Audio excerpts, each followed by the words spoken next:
எதுக்கு இதெல்லாம் கேட்குற? உடனே பார்த்தா எனக்கு டவுட்டாக இருக்குது. இல்லை சார், டேரக்டர் ஆகணும்னு எனக்கு ஆசை. ஓ சார், ஷூட்டிங்காக கேட்டிங்களா? நான் தப்பாக எடுத்துக்கிட்டேன் சார். இல்லை சார், ஆசைப்பட்டேன், நடக்கல. ஹோட்டல் பிசினஸ் ஸ்டார்ட் பண்ணிட்டேன். ஆ நீங்கள் ஹோட்டலில் சாப்பிட்டுட்டு இந்த நோட்டீஸை காட்டினீங்கன்னா உங்களுக்கு 50% ஆஃபர் கொடுப்பாங்க.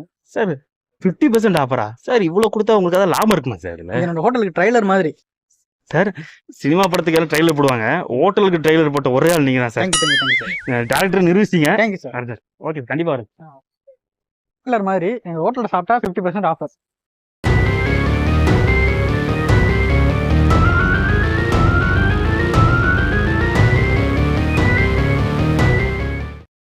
இப்படி பண்ணிட்டு இருக்கான், விடக்கூடாது வார்த்தை. பிரதர் வெயிட், ஒருத்தவங்க பிஸ்னஸ் பண்ணுறான்னு நம்மள்ட்ட வந்து ஹெல்ப் கேட்டால் நம்ம என்கரேஜ் தான் பண்ணணும், அவங்க டிஸ்கரேஜ் பண்ணக்கூடாது. சரிங்களா? நீங்கள் ஏன் கோவமாக இருக்கேன்னு தெரியுது. இங்கே போயிருப்பீங்க, 50% ஆஃபர்னால ரொம்ப கூட்டமாக இருந்திருக்கும், இல்லைன்னா நீங்கள் ஆர்டர் பண்ண ஃபுட்டு கிடைக்காம இருந்திருக்கும். அதுக்காகலாம் அவங்களுக்கு இன்சல்ட் பண்ணாது ப்ளீஸ். நீ போய் பாரு, நான் பண்ணாதான் நீயும் பண்ணுவ. நான் போகிறேன்டா, போய் அவருக்கு சப்போர்ட் பண்ணுறேன்டா.